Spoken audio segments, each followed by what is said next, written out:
골고다 언덕에서 일어났던 사건이었습니다. 우리 테크니컬 프로블럼이 있어가지고 영상을 준비했지만 영상을 안 보도록 하겠습니다. 주 안에서 정말 우리 감사해서 오늘 말씀 가운데 은혜가 크게 임할 줄 믿습니다. 그래서 골고다라는 언덕 위에 하나님의 아들 예수 그리스도께서 인간들의 손에 의해서 십자가에 높이 달려 돌아가셨습니다. 그때 아리마대 지방에 있는 부자였던 요셉이라는 사람이 있었습니다. 아리마대 부자 요셉이 그 사람이 그 시신을 가져다가 자기가 미리 예배해두고 사두었던 무덤에다가 장사를 지냈습니다. 그리고 장사한 지 사흘 만이었습니다. 사흘째 되는 날 새벽에 그 새벽 미명에 막달라 마리아와 그 몇몇 여자 자매님들이 그 주님께서 묻히신 그 무덤에 달려간 사건입니다. 근데 더 놀라운 일이 벌어졌습니다. 더 놀라운 것은 뭐냐면 로마 총독에 관인이 찍혀 있어서 임봉이 되어 있던 그런 무덤입니다. 그 돌이 엄청나게 큰데 실이 되어 있었습니다. Official seal이죠. 그야말로 실이 되어 있는 그 인봉이 되어 있는 게 돌이 굴려져 있었던 겁니다. 그러니까 그 당시의 역사적인 정황을 본다면은 여러분들 잘 아셔야 되는 게 로마 총독이 로마 군대가 인봉을 해서 뭘 마련하면은 그것을 움직이거나 만지거나 하게 되면 사형에 처해야 되게 돼 있습니다. 그런데 그게 움직여진 겁니다. 그게 움직여지고 나서 그 무덤 안이 비어 있었던 겁니다. 빈 무덤이 된 거예요. 따라합시다. 빈 무덤. 지난 2000년 동안에 인류의 눈은 어디를 향하고 있었냐면 이 빈 무덤에 향하고 있었습니다. 그래서 이 빈 무덤을 전 시선이 집중해 있었습니다. 그리고 이 빈 무덤에서 울려 퍼지는 메시지, 그 메시지를 들은 사람들, 그리고 그 메시지를 듣고 깨달은 사람들은 운명이 바뀌어졌습니다. 그리고 이 메시지를 들었던 민족들, 그리고 깨달았던 민족들은 역사를 좌지우지할 만큼 역사를 바꾸는 그런 민족이 되었던 것을 우리는 휴먼 히스토리 통해서 알 수가 있습니다. 그래서 이 놀라운 사건은 전 인류의 역사가 바로 어디? 저주에서 축복으로, 그리고 절망에서 소망으로, 그리고 가난에서 부여로, 그리고 정말 모든 절망에서 소망으로 바뀌는 그런 역사가 있었던 것입니다. 그렇기 때문에 오늘 우리도 이 빈 무덤에 나와야 합니다. 우리 이 빈 무덤에 달려 나와서 이곳에서 울려 퍼지는 메시지를 들어야만 합니다. 그리고 마음에 받고 우리 심령에 새겨야만 합니다. 새겨서 정말 우리 삶에도 이러한 놀라운 변화가 일어나기를 우린 간구하면서 주님 앞에 나와야만 합니다. 이 아침에 그렇다면은 도대체 이 빈 무덤에서 울려 퍼지는 이 빈 무덤에서 나오는 메시지가 과연 어떤 메시지인가? 오늘 이 세 가지를 우리가 한번 살펴보도록 하겠습니다. 천사가 들려주었던 이 메시지, 빈 무덤의 메시지는 첫 번째는 두려워 말라였습니다. 무서워 말라는 겁니다. Fear not. 두려워 말라는 겁니다. 놀라지 말고 두려워 말라는 메시지였습니다. 따라합시다. 무서워 말라. 오늘날 기독교 인구를 세계의 60억의 인구 중에서 약 10억을 크리스천이라고 얘기를 합니다. 그 10억의 인구 중에서 아마도 오늘날 이스터날 이렇게 예배 드리는 사람들이 한 5억이나 될까? 5억 정도는 세계적으로 예배를 드리려고 저는 믿습니다. 많은 사람들이 예배를 드리는데 아직까지도 두려워합니다. 무서워합니다. 그 원인은 여러 가지가 있습니다. 그런데 우리가 그 두려워하고 무서워하는 그 이유를 불문하고 뭘 보면 알 수 있냐면은 이 pharmaceutical, 그 소위 말해서 제약 업계에서 가장 많이 팔리는 약 중에 하나가 뭐냐면 진통제하고 신경안정제입니다. 진통제와 페인킬러, 그리고 신경안정제. 그렇죠? 그 신경안정제와 진통제가 팔린다는 이야기는 그만큼 사람들이 두려워하고 무서워하는 그 마음이 있다는 것을 우리가 은연중에 암시하고 있는 것입니다. 그러니까 아무리 교회를 다니고 예수를 믿는다고 해도 우리 가운데 불안함이 있고 두려움이 있는 막달라 마리아와 그날 빈 무덤 앞에 나왔던 여인들과 우리 인류는 똑같은 그러한 환경에서 살고 있다는 것을 반증하고 있습니다. 근데 그 이유가 뭘까? 그 이유는 여러 가지 이유가 있겠지만 물론 질병에 대한 두려움, 가난에 대한 두려움, 그리고 사업의 실패에 대한 두려움, 여러 가지가 있을 겁니다. 그 여러 가지에 불구하고 그 이유 중에 가장 신앙적으로 우리가 나타날 수 있는 것은 부활신앙이 우리 가운데 가슴 깊이 담겨져 있지 않기 때문이라고 말할 수가 있습니다.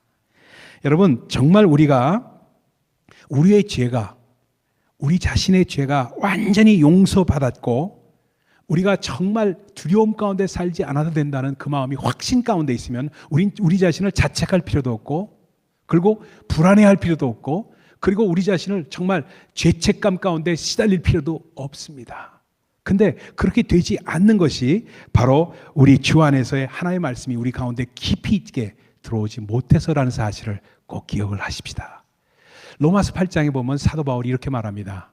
그러므로 이제 그리스도 예수 안에 있는 모든 자들에게는 정죄함이 없나니. 그래서 생명의 사망의 법이 우리를 죄와 사망의, 생명의 성령의 법이 우리를 죄와 사망의 법에서 우리를 해방하였다 하고 말씀합니다.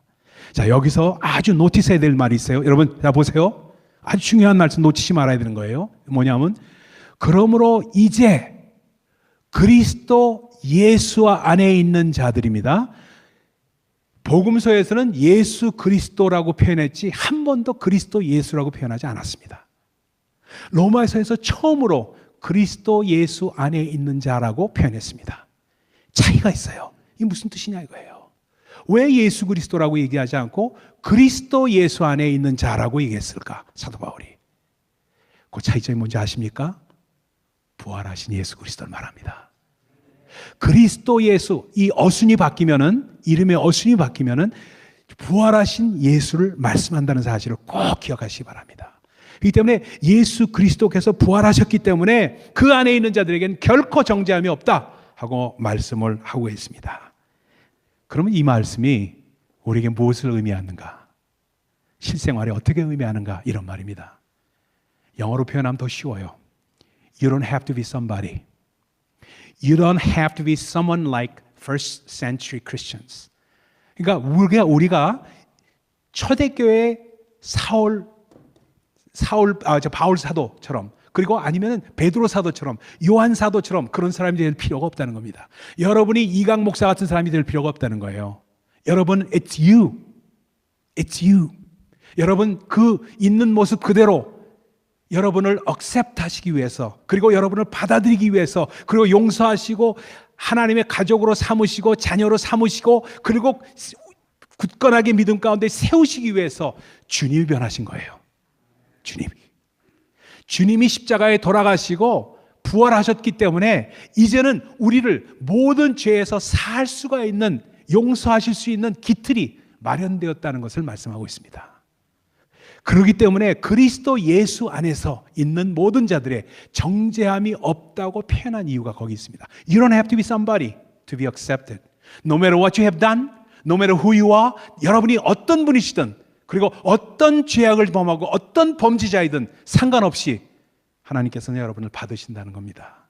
그리고 여러분이 어떤 상태에 있든지, 그렇죠? 여러분이 정말 질병 가운데 있든지, 아니면 여러분이 어떤 마음의 죄책감에 시달리든지 상관없이 여러분을 그대로 받으시겠다는 것이 우리 주님의 약속이고, 그것이 바로 부활에 담긴 메시지, Fear not, 무서워 말라라는 메시지입니다. 그렇기 때문에 정말로 우리는 정말 우리를 만나주기 위해서, 우리와 함께 하시기 위해서 자신이 변하신 예수 그리스도, 그분께서 첫 번째 메시지로 우리에게 주신 것이 무서워 말라라는 사실을 꼭 기억하십시다. 그렇기 때문에 정말 우리가 꼭 한국 사람이어야 되는 건 아니고, 꼭 흑인이어야 되는 것도 아니고, 꼭 아프리카 사람이어야 되는 것도 아니고, 타일랜드 사람이 되어야 되는 것도 아니고, 누구든지 주님께서 우리를 받으시겠다고 말씀합니다. 두 번째입니다. 빈 무덤에서 울려 퍼지는 메시지 가운데 가장 중요한 것이 무서워 말라였다면 두 번째 또 중요한 메시지가 그는 살아나셨답니다. 따라합시다. 살아나셨다. He is risen 하는 말입니다. 여러분, 예수님은 빈 무덤이 있어가지고 그분이 실종되신 것이 아니고 그분은 살아나셨습니다. 무슨 의미합니까? 죽음을 극복하시고 사망 권세를 이기셨다는 말입니다. 여러분, 여기서 잘 이해해야 될 게 있어요. 이렇게 얘기합니다. 많은 non-크리스천들이, 예수 믿지 않은 사람들이 디베이트를 합니다. 어떻게 디베이트 하냐면은, 어떻게 논쟁을 하냐면, 아니 도대체 예수 그리스도가 부활하신 그 증거가 어딨냐 이거예요. 증거가. What is the proof of his resurrection? 그분이 부활하신 증거가 어딨냐? 대봐셔! 하고 얘기하는 사람들 많습니다. 그런데 말입니다. 성경은 묘합니다. 성경은 예수님 사건을, 부활 사건을 증명하지 않습니다. 왜냐하면 부활하신 예수님 때문에 성경이 생겼기 때문에, 부활하신 것을 근거로 해서 성경이 쓰여졌기 때문에, 그렇죠? 부활하신 사실이 That's the foundation of all Bible narratives. 성경의 모든 사건은, 그리고 스토리는 예수님 부활하신 것이 근거가 돼서 쓰여진 거기 때문에 특별히 그것을 프루브할 필요가 없다는 사실을 성경은 우리에게 말해줍니다. 그래서 정말 성경에 참 너무 깊이 있게 읽다 보면은, 아, 우리 주님이 부활하셨구나. 그것을 너무나도 확신하시는 분들이 성령의 감동으로 해서 쓰여진 것이 이 베스트셀러인 성경이구나 하는 것을 알 수 있다는 겁니다. 1930년도에 소련, 옛날 소련이죠. 러시아에 그 공산당 서기관이 누구였냐면 그분이 부카린이라는 서기장이 있었습니다. 그 사람이 아주 무신론자였어요. 공산주의자였고, 그분이 어딜 가냐면 그 우크라이나의 키예프라는 곳으로 갔습니다. 가가지고 거기 우크라이나의 키예프에 전통적으로 크리스천들이 많고 그 사람들이 많으니까 무신론에 대해서 막 강연을 했습니다. 막 강연하면서 뭐라고 얘기했냐면, 그 수많은 군중들을 다 모아놓고 거기서 얘기하는데 뭐라고 얘기했냐면, 여러분, 제가 이제부터 5분 동안 하나님을 내가 I will curse him. 내가 하나님을 그냥 저주하겠어. 그리고 쌍소리를 막 하겠어. 근데 5분 후에 하나님이 나를 멸하시거나 나를 처벌하시면 하나님이 살아계신 것이고, 내가 처벌당하지 않으면 하나님이 살아계시지 않다는 증거니까 어떻소? 하고 얘기를 했습니다. 그 사람들이 아무 소리도 못하고 가만히 있었던 거예요. 쥐죽은 듯이 가만히 있습니다. 그러니까 막 하나님을 막 컬스하는 거예요. 막 하나님은 죽었어 하면서 막 조롱하고, 예수 믿는 사람들을 조롱하면서 하나님을 조롱하는 발언을 5분 동안 합니다. 그리고 그래서 딱 쳐다봅니다. 사람들 쳐다보고, Does it prove that God is dead?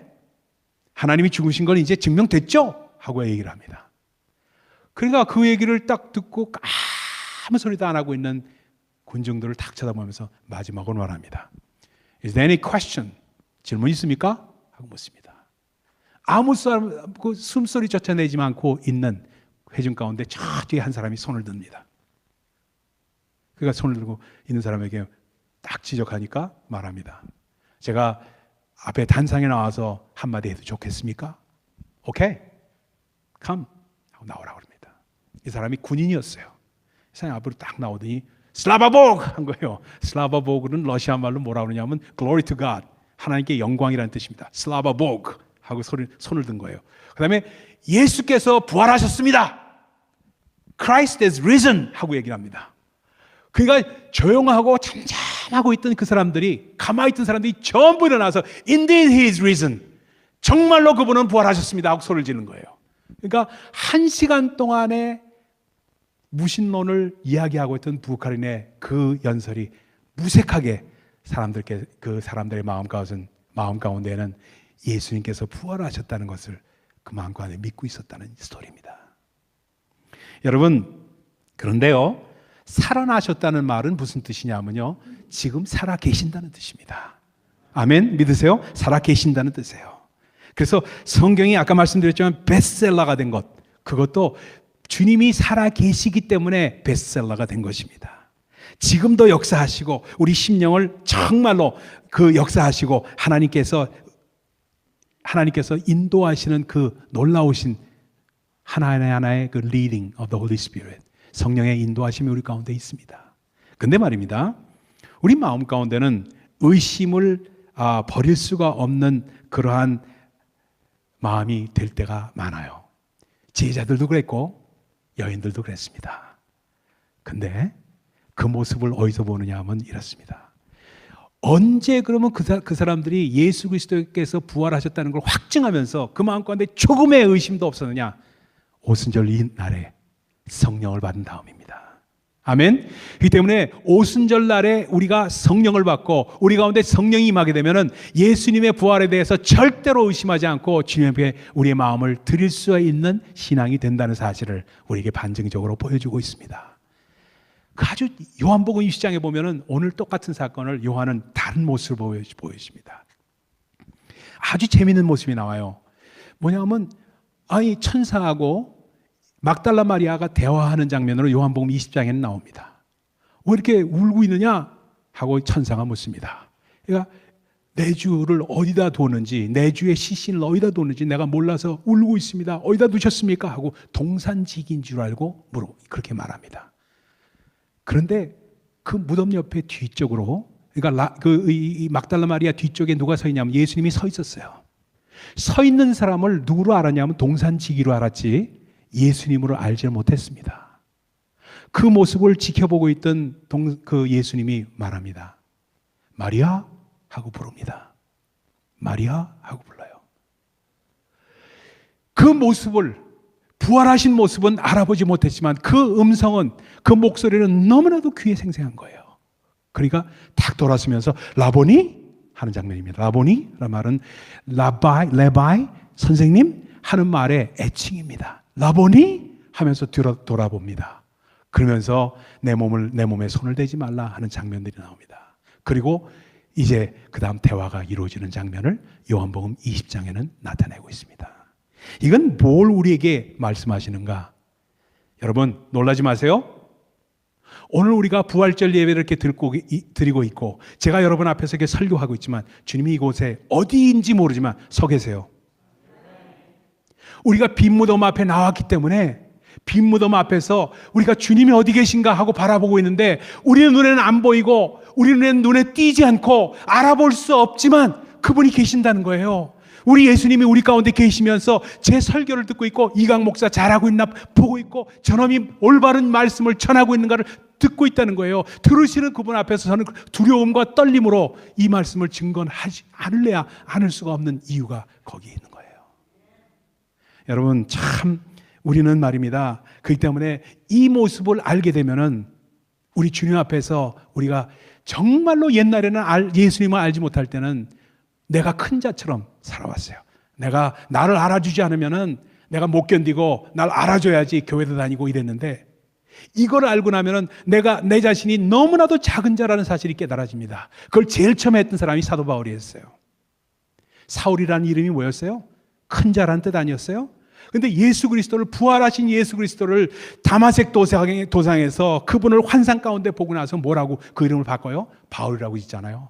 바울이라는 이름은 뭐예요? 작은 자라는 뜻 아니에요.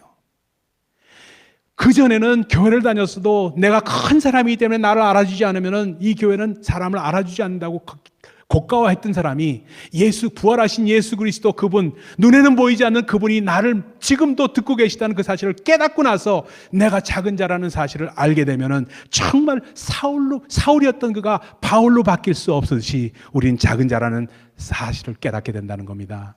그래서 사도 바울이 뭐라고 말합니까? 우리 성도라는 사람들은 무서운 사람들이다. 우리는 어떤 사람들이냐? 우리는 무명한 자 같으나 유명한 자요. 가난한 자 같으나 부요한 자라. 아멘. 우리는 가난한 자 같지만 부요한 자가 되고요. 무명한 자 같지만 유명한 자가 되는 겁니다. 옛날에 제가 읽었던 이야기 가운데 이런 얘기가 있어요.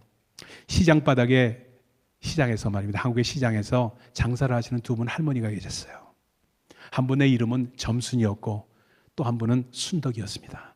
옛날에 이름이 좀 그랬잖아요. 좀 점순이 할머니하고 순덕이 할머니였습니다. 근데 점순이 할머니는 뭘 하신 분이었냐면은 떡집을 했습니다. 시장바닥에서 떡집을 하니까 떡집이 짭짤합니다.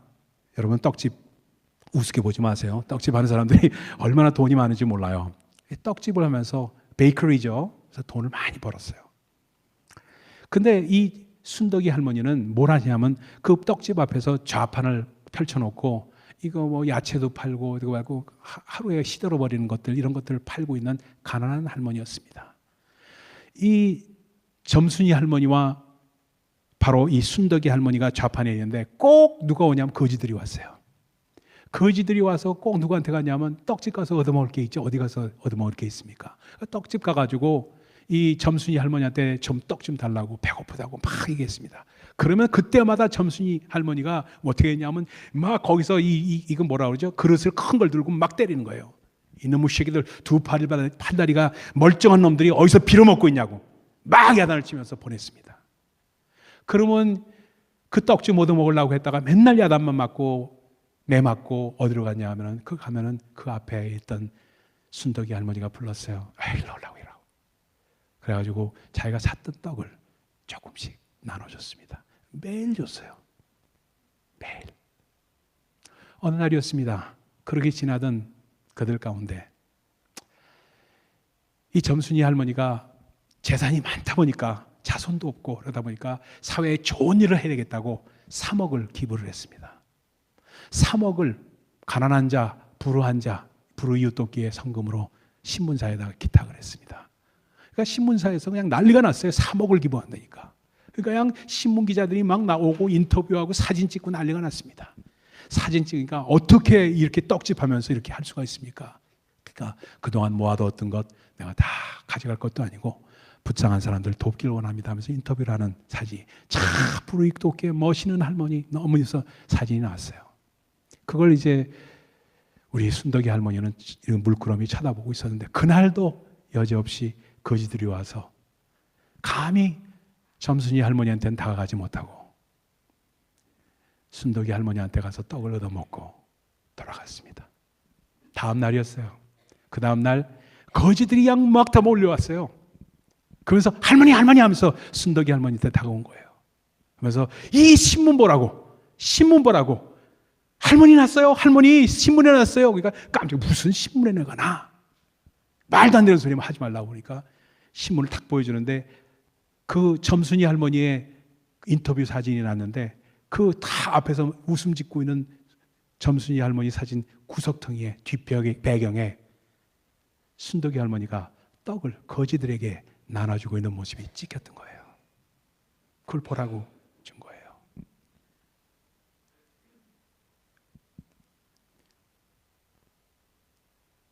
무명한 자 같으나 유명한 자요. 가난한 자 같으나 부요한 자. 왜 그렇게 되는가? 그분이 살아나셨기 때문에 그렇습니다.